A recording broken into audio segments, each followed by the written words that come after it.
नमस्कार, news 18 JKLF के digital platform पर आपका स्वागत है। पहलगाम में हुए आतंकी हमले ने पूरे देश को झंझोर के रख दिया है। ये हमला केवल एक कायरतापूर्ण कार्य नहीं था, बल्कि घाटी में नफरत और आतंक फैलाने की एक और कोशिश भी थी। लेकिन अब पूरे देश में पाकिस्तान के विरोध की लहर उठ चुकी है। दिल्ली, हैदराबाद और श्रीनगर जैसे बड़े शहरों से लेकर छोटे कस्बों तक मुस्लिम समुदाय ने न सिर्फ आतंकी हमले की सख्त निंदा की, बल्कि पाकिस्तान के खिलाफ भी खुलकर अपनी आवाज उठाई। ये विरोध सिर्फ एक प्रतिक्रिया नहीं, बल्कि एक मजबूत संदेश है। आतंकवाद के खिलाफ हिंदुस्तान एकजुट है और हमेशा रहेगा। पाकिस्तान का आतंक फैलाने का खेल अब और नहीं चलने दिया जाएगा और हम सब मिलकर इस जंग को हर एक आतंकी के खिलाफ लड़ेंगे। आज इस वीडियो में हम आपको बताएंगे कि देश में कहां-कहां विरोध प्रदर्शन हुए और कैसे भारतीय समाज ने एकजुट होकर आतंक के खिलाफ, पाकिस्तान के खिलाफ अपनी आवाज उठाई।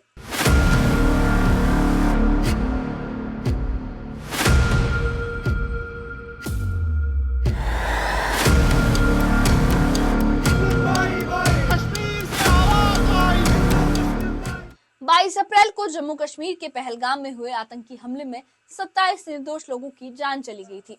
इस घटना ने पूरे देश को आक्रोश से भर दिया है। हर कोने से दुख और शोक और गुस्से की भावनाएं सामने आ रही हैं। इस बार विरोध की सबसे मुखर आवाज मुस्लिम समुदाय की ओर से सुनाई दी। देश भर की मस्जिदों में खासकर शुक्रवार को जुम्मे की नमाज के दौरान लोगों ने बाजुओं पर काली पट्टियां बांधकर आतंक के खिलाफ शांति और एकता का संदेश दिया। पहलगाम आतंकी हमले के खिलाफ आज पहलगाम में एक बड़ा विरोध मार्च निकाला गया। जुम्मे की नमाज के बाद स्थानीय लोग बड़ी संख्या में सड़कों पर उतरे और आतंक के खिलाफ गूंजते नारों के साथ खानबल पहलगाम रोड पर मार्च किया।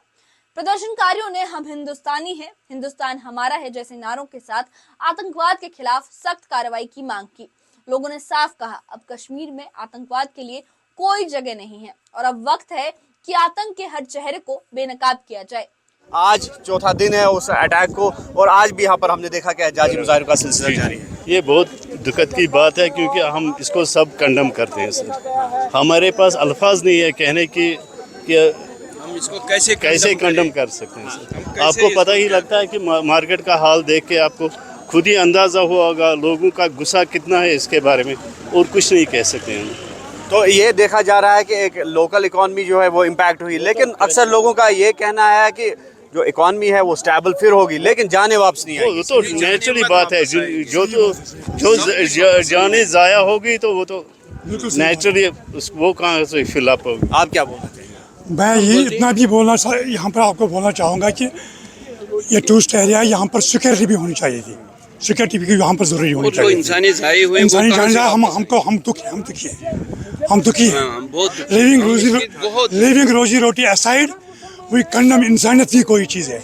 We are following prophet Muhammad, और जो उन्हें हमारी रहनुमाई कर रहे हैं, हमारा प्रॉफिट है वो, हम उसी पर चलते हैं। नाम आपका? मेरा नाम है मोहम्मद याकूब, पहलगाम रहते हैं। हम इंसानियत के खिलाफ हमने ये प्रोटेस्ट किया है। जो ये इंसानी ज़ाये हुए हैं उधर बैसरन में, हमारे इधर पहलगाम बैसरन में, हम इसके बहुत खिलाफ हैं। हम बहुत दुखी है। ये दुख कभी नहीं पूरा हो जाएगा, ये कभी नहीं पूरा हो जाएगा। तो हम समझ सकते हैं कि जो जाने हैं वो वापस नहीं आएगी। ऐसे में जो यहाँ की टूरिज्म इंडस्ट्री है काफ़ी दचका लगा है इसको। तो ये तो ऊपर वाले के हाथ में है। हम तो चलेंगे, हम रोजी रोटी खाएंगे, मगर जो इंसान चला गया तो वो वापस नहीं आएगा। वो वापस नहीं। कातलों को बेनकाब किया जाए और उनको कड़ी से कड़ी सजा दी, यही हमारा। हम कातिलों का सजा चाहते हैं, चाहे उसके लिए फोर्स, हमारे यहाँ पर 7 लाख फोर्सेस है, गवर्नमेंट है, पूरा ऑल इंडिया है, और हम उसके साथ में शांत खड़े हैं। हमारा भी चाहिए तो हम भी जाएंगे, हमारे इन कातिलों को सजा देना है, क्योंकि उन्होंने हमारे रोजी रोटी पे नहीं बल्कि हमारे सब परिवार पे ये जो है, हम सब परिवार पे ये हमला है, सब परिवार पे किया है, और वो टूरिस्ट हमारे मेहमान थे। दिल्ली की जामा मस्जिद में लोगों ने पाकिस्तान मुर्दाबाद और आतंकवाद बंद करो जैसे नारे लगाए। सैकड़ों लोगों ने आतंकियों को समर्थन देने वालों के खिलाफ सख्त कार्रवाई की मांग की। कहीं ना कहीं निंदा है। बात काली पट्टी की नहीं है, बात जज्बे की है। बात जज्बे की, हमारा जज्बा देखो आप, कितने लोग हुजूम कहता है कि वो बात, वो हिंदू नहीं मरा वहाँ पर कोई नहीं, वो उनके लिए है, ये उनके आखिरत के लिए है। देखिए, पाकिस्तान को लेकर सभी लोग यहाँ पर नाराज हैं और जैसे मैंने आपसे कहा था, शाही इमाम की तरफ से बड़ा बयान आया। मैं ये कहूँगा कि ये आतंकवादी आए थे पहलगाम में, ये एक सोची समझी साजिश के तहत आए थे। ये एक टूल किट लेके आए थे वहाँ से। हमारे 28 बेगुनाह हिंदू भाइयों को जो इन्होंने मारा है, नाम पूछ के मारा है, उसके पीछे उनके एक टूल किट थी जिसके तहत उन्होंने ये काम किया ताकि हमारे देश में विभाजन पैदा हो और हम आपस में उलझे रहें और अपना काम करते रहें। लेकिन अब वक्त आ गया है उनको मुंह तोड़ जवाब देने का।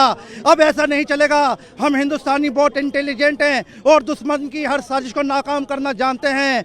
हमारे देश की सरकार और हम सब एक साथ हैं इस मसले पर और हम मुंह तोड़ जवाब दे के रहेंगे। दिल्ली की जामा मस्जिद के शाही इमाम सैयद अहमद बुखारी ने जुम्मे के खुतबे में आतंक की कड़ी निंदा की। उन्होंने कहा, निर्दोषों की हत्या पाप है। इस्लाम के नाम पर आतंकवाद को जायज ठहराना गलत है। नमाजियों ने काली पट्टी बांधकर हमले के खिलाफ एकजुटता दिखाई, पाकिस्तान के खिलाफ विरोध प्रदर्शन किया।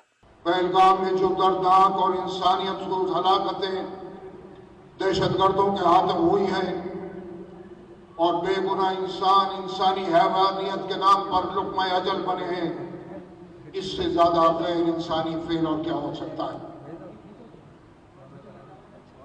दहशतगर्दी की वकालत या हिमायत किसी भी बुनियाद पर नहीं की जा सकती।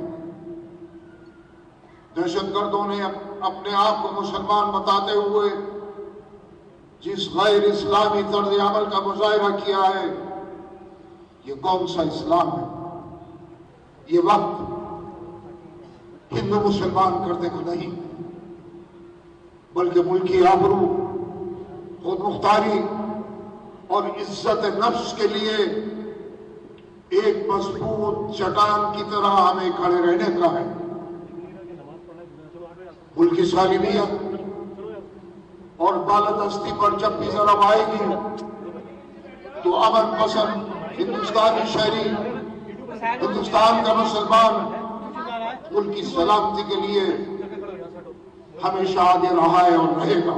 AIMIM के प्रमुख असदुद्दीन ओवैसी ने हमले के बाद देश भर के मुसलमानों से अपील की थी जुम्मे की नमाज से पहले कि वो जुम्मे की नमाज में काली पट्टी बांधकर शांति से विरोध दर्ज कराएं। उन्होंने कहा, भारत का मुसलमान अमन चाहता है और आतंक के खिलाफ खड़ा है। हैदराबाद में ओवैसी खुद भी काली पट्टी पहनकर नमाज में शामिल हुए। वहीं अयोध्या में भी मुस्लिम संगठनों ने मार्च निकाला और हिंदुस्तान जिंदाबाद के नारों के साथ एकता और देशभक्ति का संदेश दिया। मेरी आप तमाम से गुजारिश है कि जब जुम्मे की नमाज पढ़ने जाएंगे अपने अपने मसाजिद को तो अपने बाजों पर काली पट्टी बांध कर जाइए, ताकि हम और आप मिलकर मुत्तहिदा तौर पर एक पैगाम दे सके इन दहशतगर्दों को कि हम उनकी इस वहशियाना हरकत की मजम्मत करते हैं और हम कभी भी उनको दीन इस्लाम का सहारा लेकर मासूम लोगों को कत्ल करने की इजाजत नहीं दे सकते। लखनऊ की टीले वाली मस्जिद में मौलाना फजलुल मन्नान रहमानी ने कहा कि भारत सरकार इस हमले के जवाब में जो भी कदम उठाएगी मुसलमान उसके साथ खड़े हैं। मस्जिदों में हमले में मारे गए लोगों की आत्मा की शांति के लिए भी दुआएं की गई। भारत के जो हमारे प्राइम मिनिस्टर साहब हैं, जो निर्णय लेंगे, जो फैसला लेंगे, हम हर तरह से हमारी पूरी कौम उनका समर्थन करती है और हर तरह से उनके साथ है। श्रीनगर में शिकायत चलाने वालों ने और स्थानीय मुस्लिम समुदाय ने मोमबत्ती जुलूस निकालकर इस आतंकी घटना की निंदा की। उन्होंने इसे मानवता के खिलाफ अपराध बताया और दुनिया भर को आतंक के खिलाफ एकजुट होने का संदेश दिया। विरोध प्रदर्शन में शामिल लोगों ने साफ शब्दों में कहा कि अब पाकिस्तान को हर अंतर्राष्ट्रीय मंच पर जवाब मिलना चाहिए। भारत सरकार से पाकिस्तान के साथ सभी प्रकार के संबंध समाप्त करने की भी मांग की गई है। वहीं अनंतनाग में भी ऐसा ही प्रदर्शन हुआ और लोगों ने इस पूरे मामले के खिलाफ पाकिस्तान से आतंकवाद से बदला लेने की गुहार लगाई। ये विरोध सिर्फ एक समुदाय की प्रतिक्रिया नहीं है, बल्कि ये एकजुट भारत की सामूहिक आवाज है जो आतंकवाद के खिलाफ और देश की अखंडता के लिए खड़ी है। देश का हर नागरिक, चाहे वो किसी भी धर्म, जाति या क्षेत्र का हो, आज एक साथ ये संदेश दे रहा है कि हम सब एक हैं, आतंकवाद के खिलाफ और अपने देश के साथ मजबूती से खड़े हैं। ये विरोध हमारी एकता की ताकत और हमारे देशवासियों की दृढ़ नायकता का प्रतीक है। ये केवल एक प्रतिक्रिया नहीं, बल्कि एक ऐतिहासिक बयान है जो दुनिया को बताता है कि जब भी हमारी शांति और सुरक्षा पर हमला होगा, भारत अपने लोगों और अपने कीमतों की रक्षा के लिए, अपनों की कीमतों की रक्षा के लिए हमेशा तैयार रहेगा। आतंकवाद चाहे जैसा भी हो, हम उसे उखाड़ फेंकने के लिए एकजुट है। इस बारे में आपका क्या कहना है, हमें कमेंट बॉक्स में अपनी राय जरूर बताएं और इस मामले से जुड़े सारे अपडेट्स के लिए हमारे चैनल को सब्सक्राइब करें।